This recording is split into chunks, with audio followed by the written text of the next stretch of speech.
My name is Will, and I, like Mulder from The X-Files, want to believe. So I've embarked on a journey of discovery. I've talked to people deeply entrenched in the spiritual and metaphysical worlds. I've thrown myself into weird and wonderful experiences. I've even joined a coven of witches, all in the interest of finding something, anything, that will prove that there's something beyond this physical, three-dimensional world we all live in. This is the Skeptic Metaphysician. Hey everyone, thanks for joining in again on this episode of Skeptic Metaphysician. Now, most of the time, these intros take a minute to explain the topic and why we're covering it, but today we're diving into astrology. And come on, everyone knows what that is. So I'm going to spare you the burden of having to listen to me talk about horoscopes and signs and all that, and instead introduce you to my fabulous guest. She describes herself as a conscious media journalist and spiritual counselor, and just so happens to be an expert in astrology. So without further ado, I'm thrilled to welcome Jazmin Kylene to the show. Jazmin, so psyched to have you on the show today. Hello. I'm so grateful to be here. You have no idea. Thank you for having me. No. The grateful one should be me, because you and I met a couple of weeks ago and we talked about the fact that maybe you might be able to do a chart, astrological chart on me, which is something I've always been interested in, but never actually had done. So this will be really interesting for at least me. Hopefully everyone else will find it interesting, because we could talk about astrology and what it means and how it works and all that kind of stuff. Right. So, but before we get started, I have to ask, what is a conscious media journalist? Excellent question. I think a beautiful one to start with. Well, I mean, the thing is, I studied multimedia journalism in school, and I minored in sociology, and I thought that I would go into entertainment journalism and I would talk about, musicians and artists and actors. But I found that, throughout my own evolution, that would it would lead to a life less fulfilling. So I've decided to take sort of like this curiosity that I have into the realm of conscious media, right? So I love to learn about, I guess, just everything that falls under, right? I think, metaphysics and spirituality and what it means to be human in this journey that we're on. I think it's a beautiful thing to explore, and especially to explore out loud with each other. So that's kind of the world that I work in. Wow, that is fantastic. Do you mind if I steal that? Because that is like the perfect descriptor for what we're trying to do here, right? Absolutely, yeah. Totally. We're on the same path.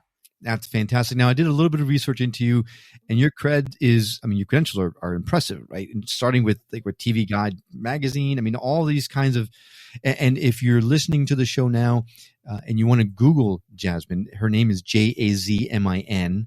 Yes. You should absolutely do that, because she has a fascinating trajectory. But that's not why you. No, thank you. Really, I can't tell you how grateful I am to have you on the show. So let's go ahead and dive into the topic, astrology, right? So what is, everyone knows, right? Everyone picks up the newspaper and they read their horoscope on a daily basis or whatever, but there's a lot more to it than just that, right? So can you give us a rundown on what astrology actually is? Absolutely. And there's so many different ways that, one can interpret it. And there's arguments whether is this a science or is this a pseudo-science? And how I describe it is, it's the dance that we do with the cosmos. It's our astrological DNA blueprint. It has everything to do with where were the planets, the stars, where were the constellations aligned when you were born, and how does that affect the way that you relate to yourself, the way that you relate to the external, and just like the dance that you do throughout life. It's never, I think people misinterpret it, or they'll use horoscopes to, will my husband leave me on the 4th of June? It's right. Not, obviously it can be used, for predictive purposes, but rather I think it's this way to sort of get to know yourself on a deeper level and get to know your strengths and your weaknesses and your inclinations. And I think use that to empower you. So I try to use astrology as a tool of empowerment for sure. Great. You've got a great way with words. That's very, very specific descriptor of astrology. Yeah. I've always seen it as, so I'm not sure if I personally believe it foretells your future, right? I've never used it in that way, just because I can't see how that would work. But I have found that it really gives me a pretty good thumbnail of someone's personality. So I can kind of know what to expect in the interactions. Definitely. But of course, we'll get into moons and planets and suns and stuff like that, but Yes. there's a lot more. Everyone knows their astrological sign as the sun sign, right? I am a Gemini and you are a Right. whatever. But Yeah. there's so much more to it than that. And so people Oh, yeah. say, so this is not exactly. They read the horoscope or they read their astrological sign and the descriptors, and it says, well, that's not really. There's a lot of things that are like me, but there's so many things that are not. Yeah. And a lot of people say it's because it's a lot of malarkey, which is not truly the case, right? But some people think it's because it's upbringing and where you grew up and all that kind of stuff, and that probably has a lot to do with it. But there's so many other factors, right? It's So you have many. your moon and your rising sign and your planets and stuff. So Yeah. let's get into that kind of thing. What more than just a sun sign? Yes. What is there that people Mhm. should know about astrology that decides or defines who someone is?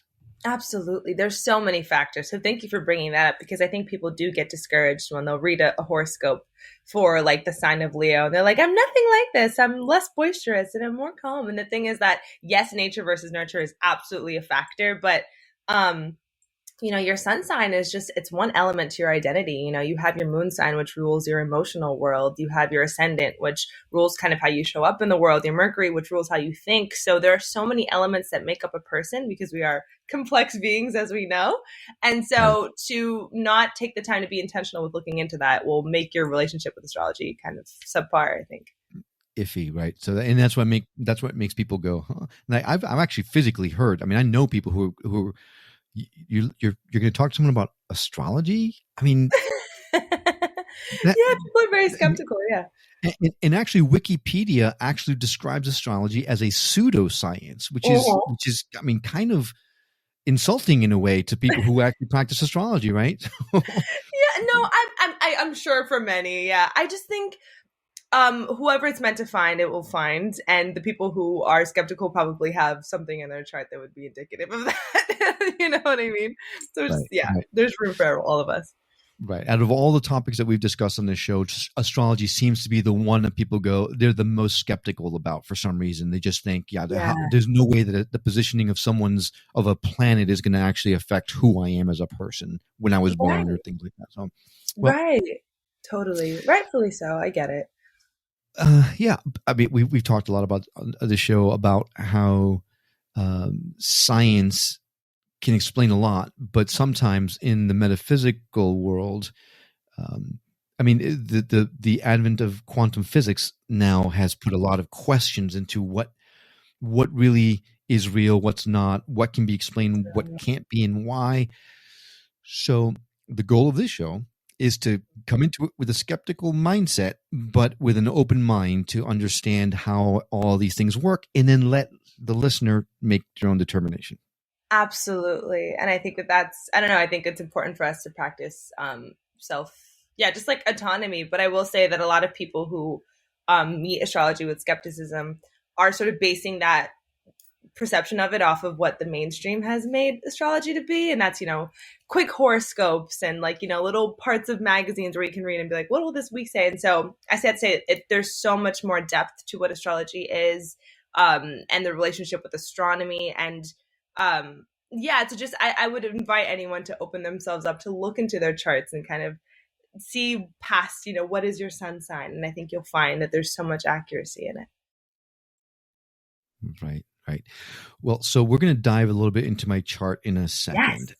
I do want to let the audience know that my first thought was to have all kinds of people's signs be sent to me so that we can give them some idea as to so Jazmin can talk about um, what their personality traits were, things are, what they're that kind of, what does a Cancer, what's a Cancer like, what's a Scorpio like. Right. But I didn't want to put you on the spot, so So I gave funny. you some advance. I gave you my birth date and my birthplace and my time of birth, Mhm. and that's really all you needed to do my chart, right? That's all you need. And I didn't look at it until maybe like 30 minutes before we started, just to have a glimpse. And it's, yeah, you've got some work in you.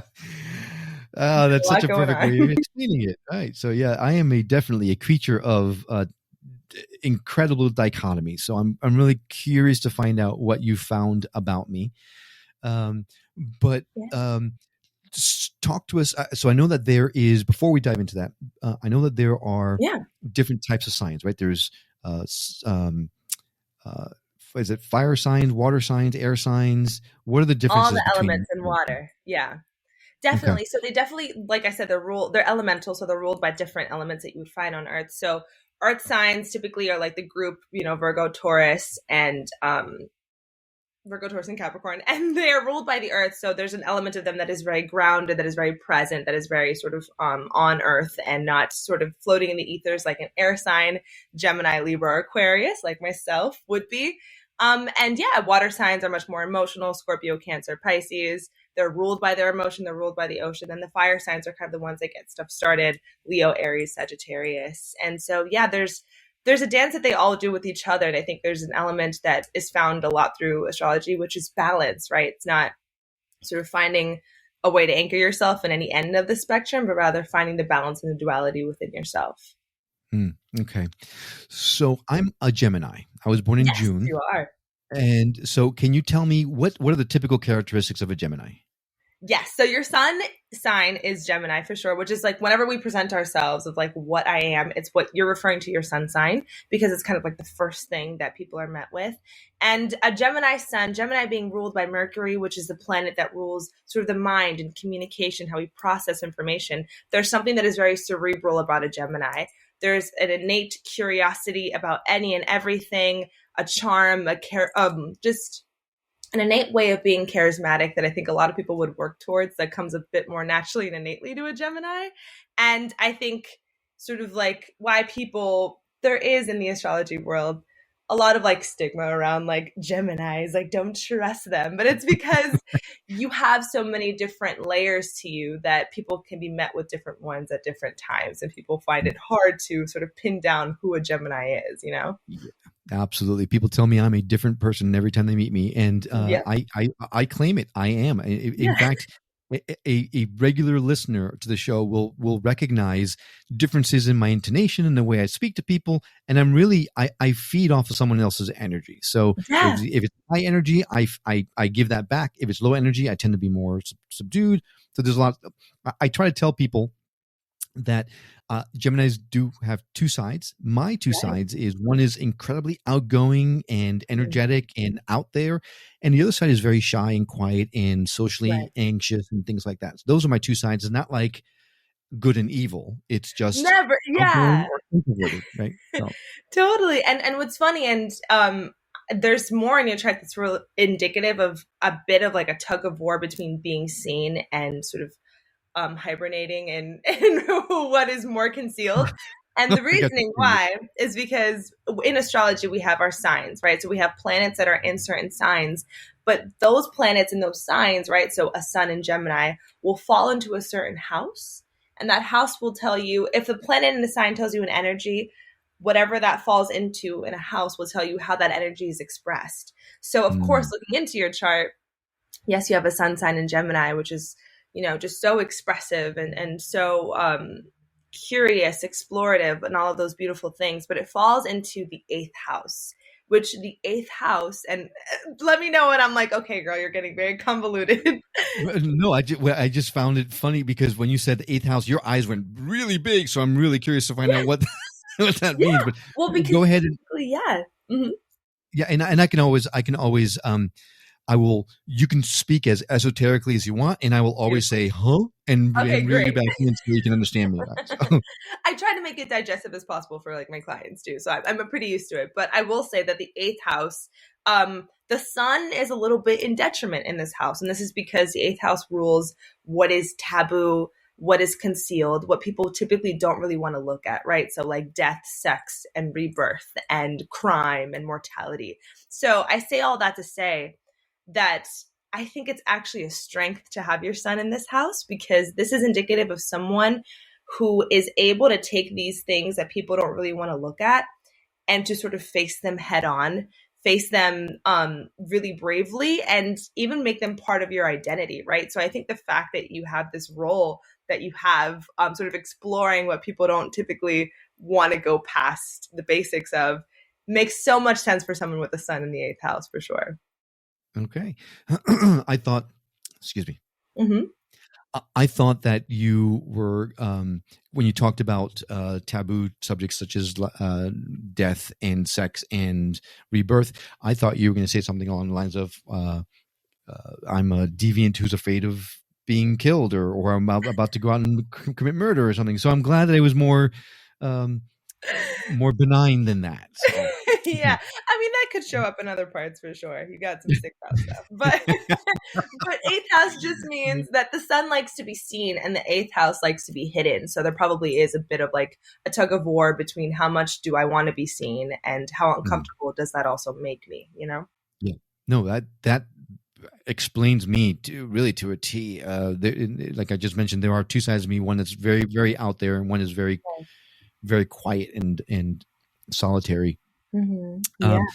So you have said all kinds of wonderful things about Geminis. Yes. Right. But I know from firsthand experience that there are some negative things that come, that connotation that come with every sign. So in terms of a Gemini, what should I maybe be aware of or be careful about when it comes to my sun sign?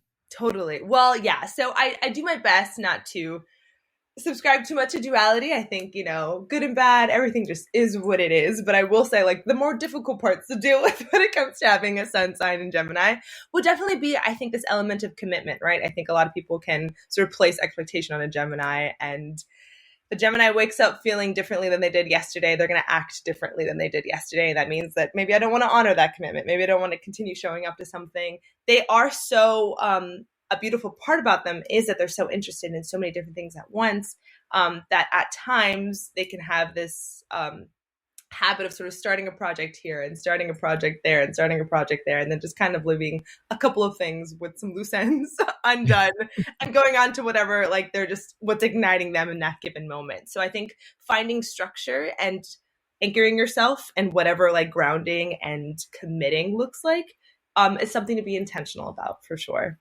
Well, that's a really nice way of saying that I'm flighty. So thank you. Yes.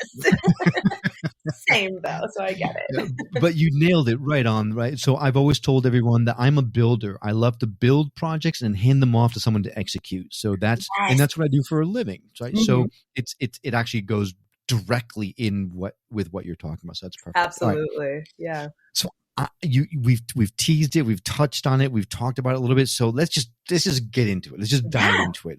Talk to me. Who am I? Who are you? Oh my gosh. Well, you're very led by air. So I will say, because you have your sun sign, your moon sign, and your ascendant sign, which are your big three, as they call in astrology, in air signs, which means that there's something that is just so explorative about you, something that wants to go really deep. And there's more parts of your chart that are indicative of that, and I'll definitely get into them. But what I will say is that you have your moon sign and your ascendant sign in Libra, which means how you feel. The moon rules your emotional world, and the ascendant sign, which is your rising sign. So kind of the cloak that you wear when you enter social situations, who you are when you show up in the world, are both Libra, which is, I think, Libra is ruled by the scales, right? So there's always a sense of balance, a sense of justice, a sense of fairness and equity that you abide by.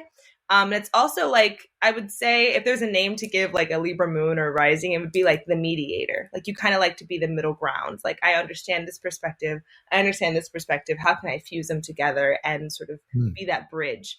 And Libras get along with literally any and everyone. There's not a single group or version of a person or gender that you have any sort of disdain for. You can find connection and compatibility with literally any and everything.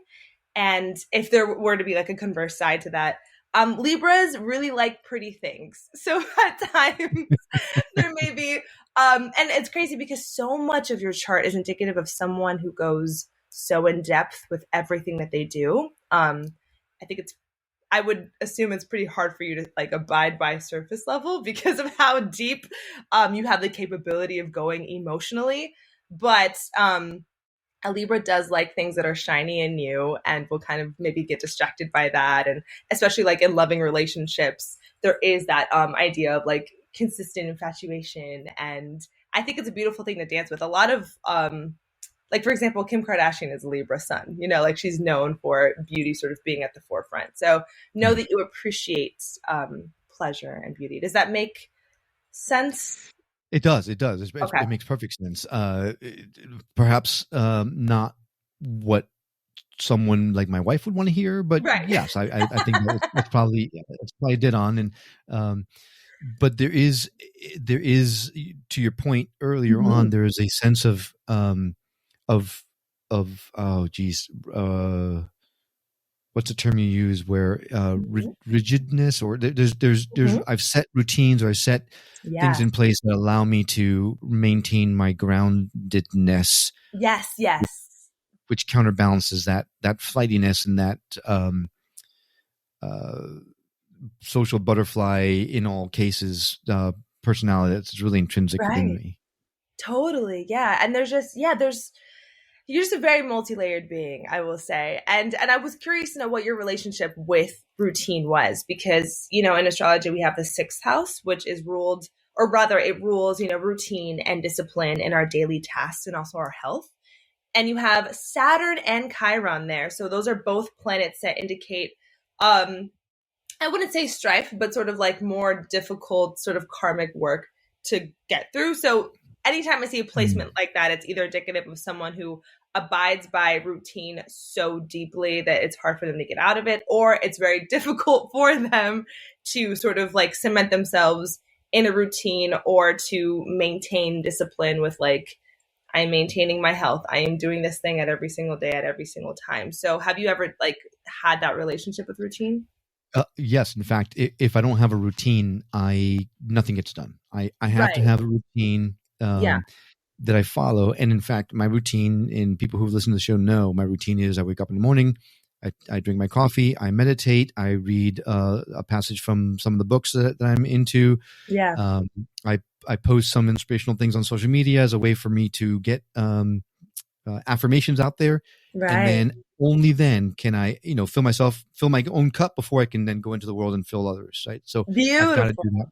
Yep. Yeah. So that's definitely, that Saturn in that sixth house is going to make sure that like, if I'm okay, it's because I'm following some sort of structure. And anytime that placement does come up, it's important to note, are you putting in and allotting time to also be like free of structure, if that makes sense? Like, am I also allotting in time for play? It does, 100%. And in fact, I was going to say it's counterintuitive to people who typically see Geminis as people who buck any kind of routine because they can't be tied down. And honestly, yes, that is, I mean, in a perfect world, I would be free as a bird and doing whatever the whim of the day is. But I have a career, I have a family, I've got responsibilities I've got to stick to. So I've developed these routines to make sure I stick to my responsibilities. Right? Exactly. Now you mentioned something that I can't let pass because as far as I know, there's only 9 planets if you count Pluto, right? But you said Chiron, and you mentioned Chiron as a planet. Maybe I'm just too old to know. Is this a new thing that was found? No. So Chiron is actually, Chiron isn't a planet, but it's in your sixth house. Chiron is an asteroid. And so the story of Chiron comes from Greek mythology, which is known as like the wounded healer. And in essence, it's like the ways that we can show up for people, it's more difficult to show up for ourselves. So Chiron showing up in your sixth house just means that, especially Chiron usually rules like what happens earlier in our lives as well. So if there was at any point in your life where you felt like, I'm really taking on a caretaker role, I am really doing everything that I can to maintain either someone else's health or someone else's well-being, or like a collective sense of well-being that I'm not also pouring into myself, then a lot of lesson throughout life is, am I making sure that I'm taking care of myself and finding balance between how I show up for others and how I, also reciprocate that own care for myself. Whoa. This is the first time I've ever heard of an asteroid showing up on an astrological chart. I had no idea that's part of it. Well, I mean, it makes sense. It is it is a heavenly body that was in place at a certain time that you were born or whatever, and imprinted upon me the stuff. Yeah. And what you're saying in the sixth house, it all tracks. really well. So Beautiful. I love that. Yeah. So we can go to like the lower, the closer planets, the more inner planets to make, to not get so out there. But I think another beautiful planet that I wanted to point out was your Mercury, right? So we have our sun, our moon, and our Mercury. And our Mercury rules the mind, right? It's how we communicate, how we process emotion, and process information.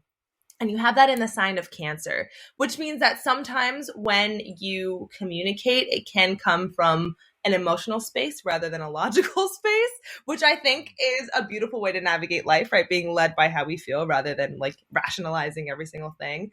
But it's also, Cancer is ruled by the moon. So there's this sense of home, there's a sense of nurture, there's a sense of like intricate care that you have for your loved ones. And what I think is the most beautiful is that it shows up in your ninth house, which anytime I see a Mercury in ninth house, I'm like, you need to either be a shaman or some sort of like motivational speaker or someone that takes some form of leadership role within philosophy and spirituality, because that's what the ninth house rules. The ninth house rules greater knowledge. It rules, philosophical themes, religious themes, and it also rules just like it also rules travel. So a Mercury in ninth house, it means that there's a lot of knowledge and a lot of identity that you gain when you are traveling and when you are seeing new things and allowing yourself to experience new cultures, new people, new environments. So definitely making sure that like your body is out there.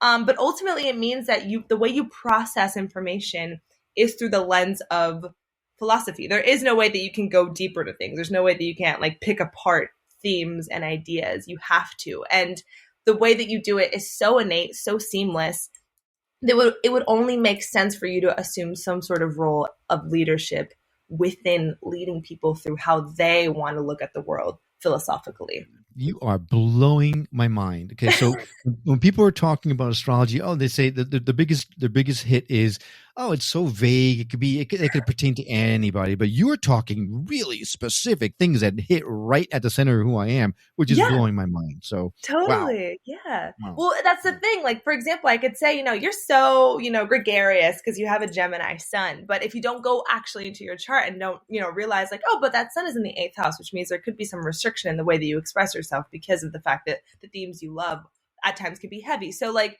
if you get into your chart specifically, you can find such intricate detail and really go into depth about just who you are and why you are the way that you are and how you can use certain tools to strengthen you and certain things that you want to work on deeper, So definitely.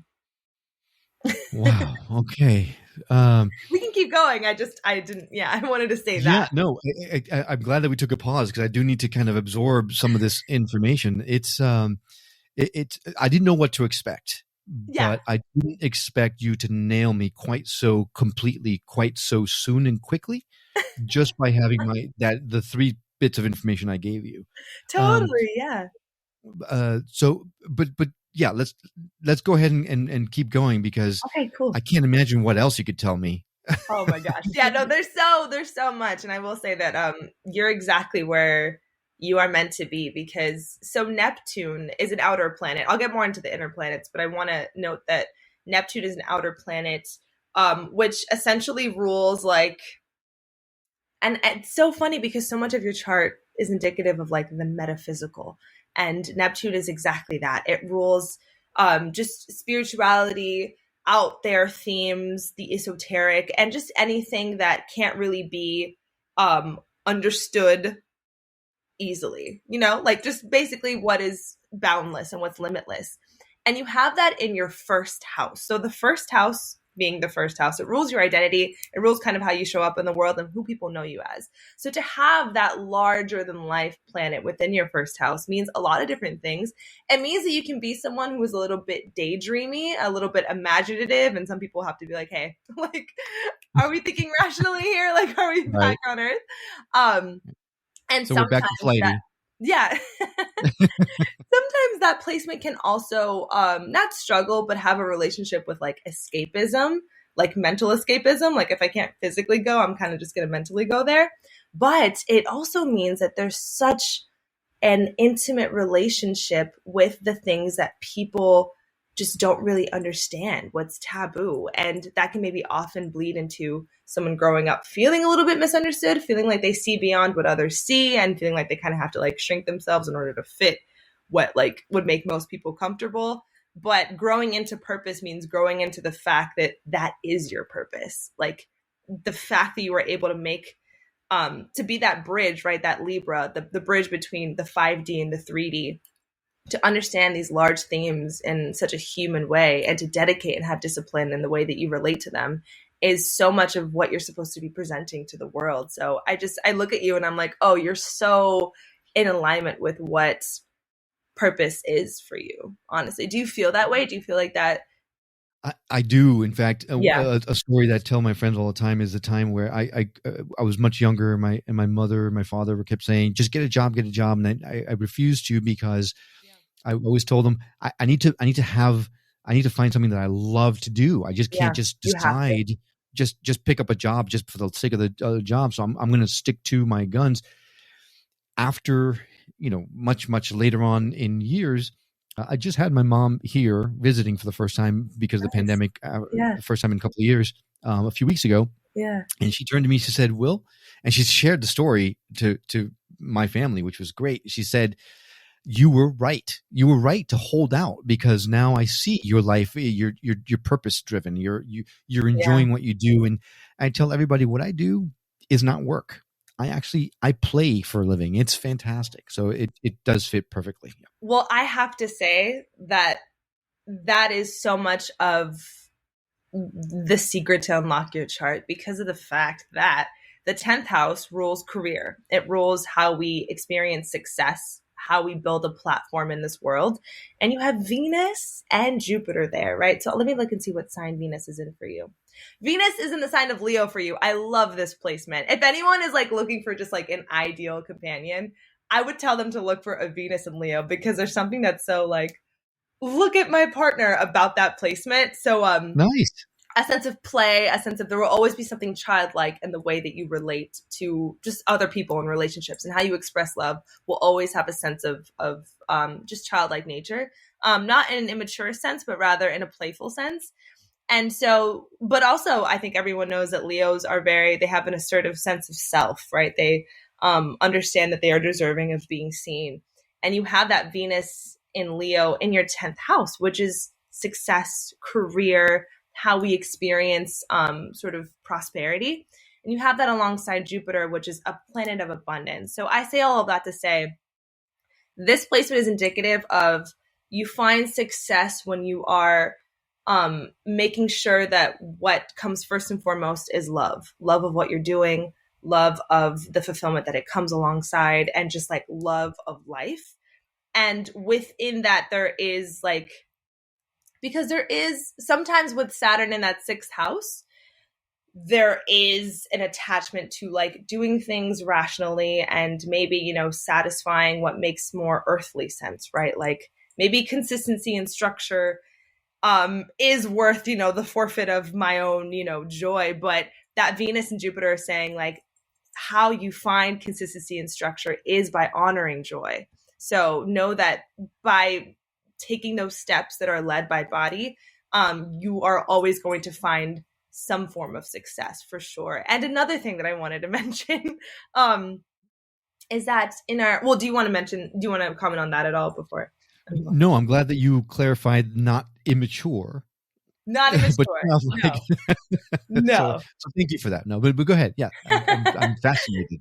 Totally. Because sometimes I think Leos can be looked at through an immature lens, but I think that they're just, I think we are almost created to think that someone who abides by a life of play is immature. And I think that if anything, they have it more figured out than we do. But so a north node, how that shows up, a north node is sort of like an angle in our chart.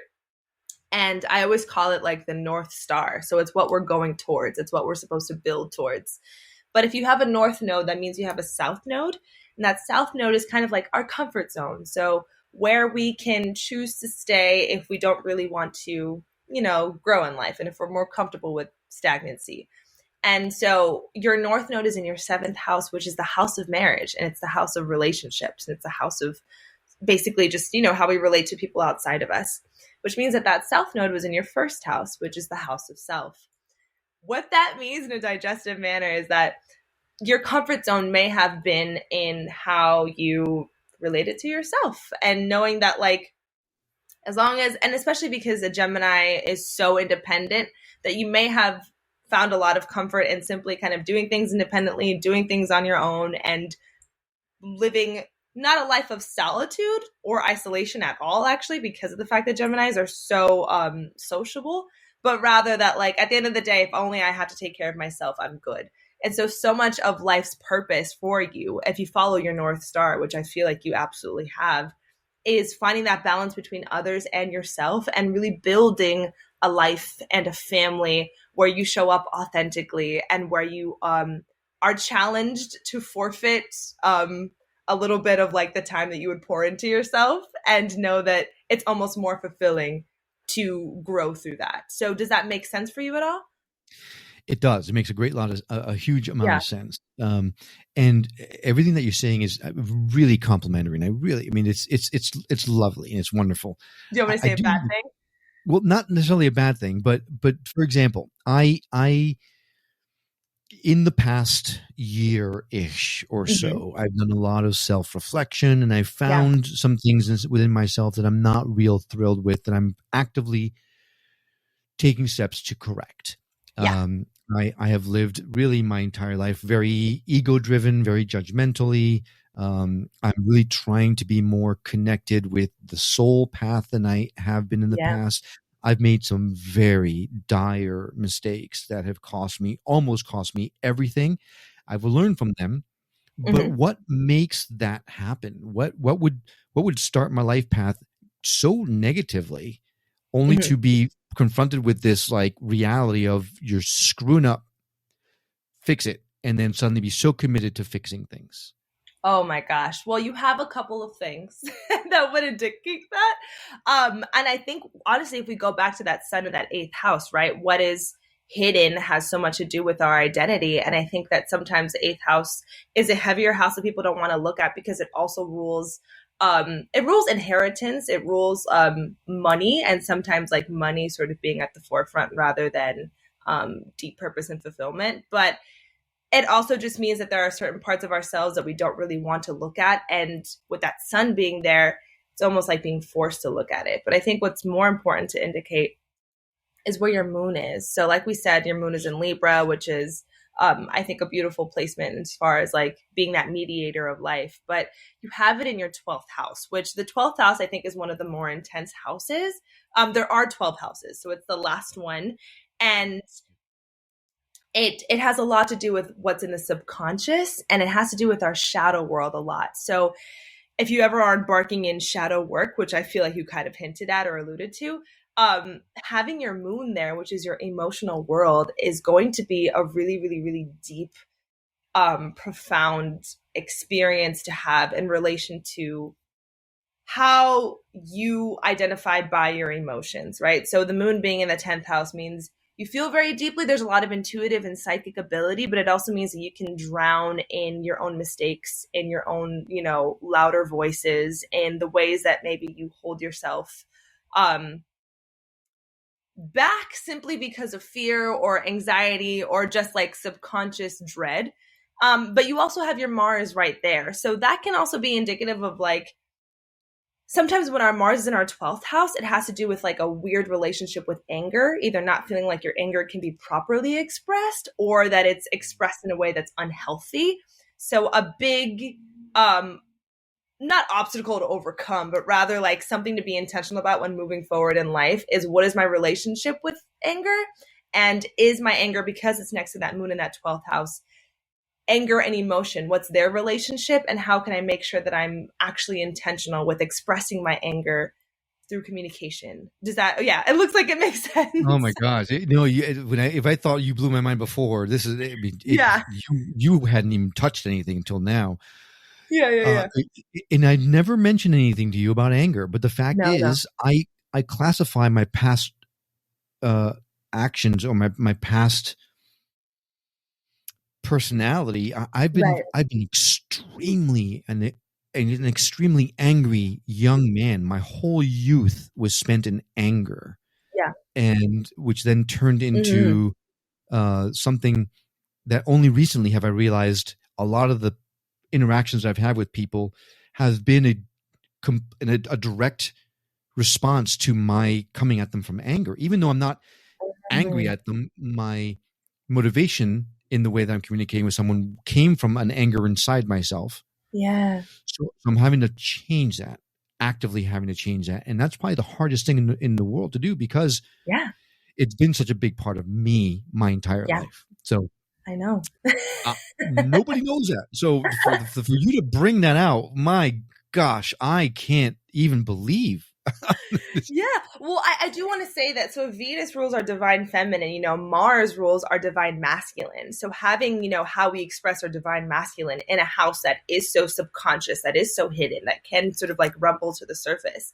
It's indicative of the fact that, anger isn't necessarily something that's so innate in you, but rather it's a product of not really maybe being able to have a healthy relationship with developing your divine masculine. So I think a way to sort of like, not mend that, but to make amends with it would be to, have a conversation with yourself in terms of like, how does my divine masculine want to be expressed? How does this like an innate work drive, sex drive, way of expressing myself within the masculine realm?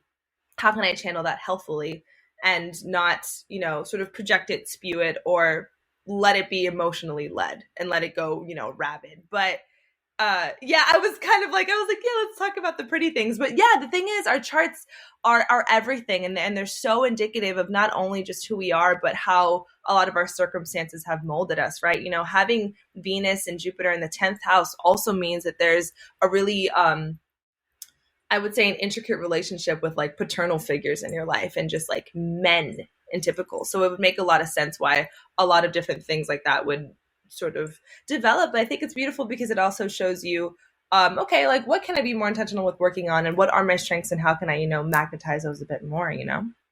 Mm, So yeah. gosh.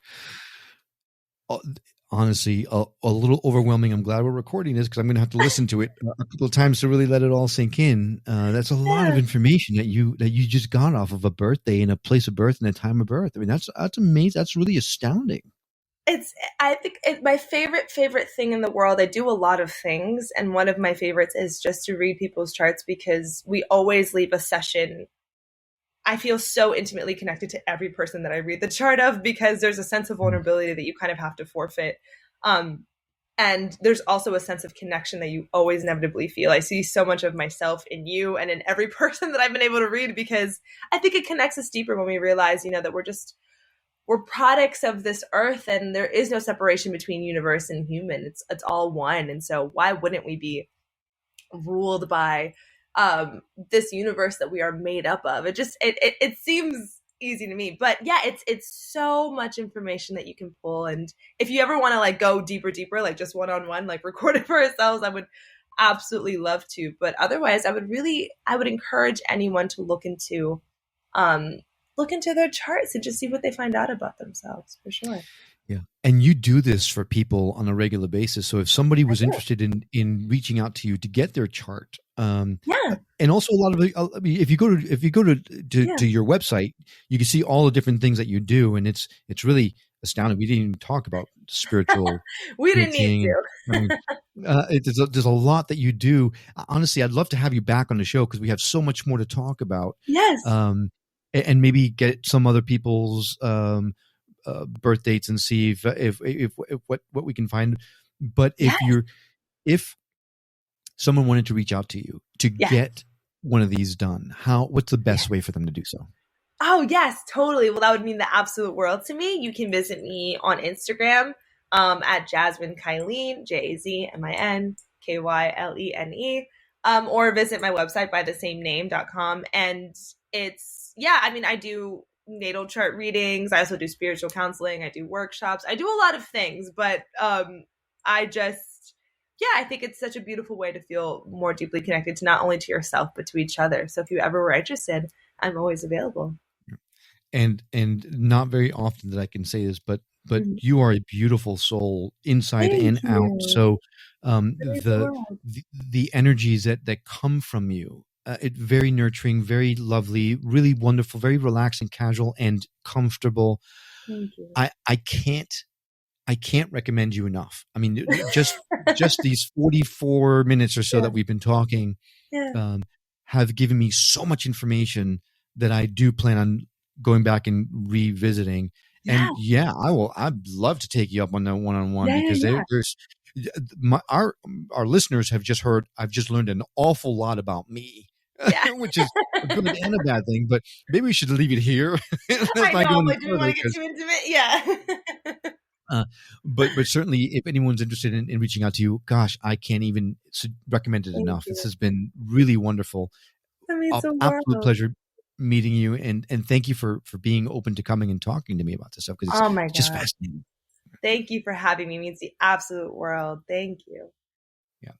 And I want to thank you, listener, as I always do, because I do understand that there's lots and lots of content out there screaming to get your attention. And for whatever reason, you came to this show. And I'm super grateful and honored that you chose to listen to this one. Now, if this message has touched you, if you learned anything through our conversation, or you feel no one who would benefit from this information, please don't hesitate to share this with someone that you know, because to spread the message is really what we're here for. And if you came here and you're listening to this message, it's for a reason.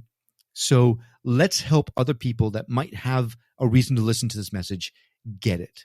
So if you'd like to learn more about my guests, we talked about her website and her Instagram. Both is Jazmin, at Jazmin Kylene. It's JazminKylene.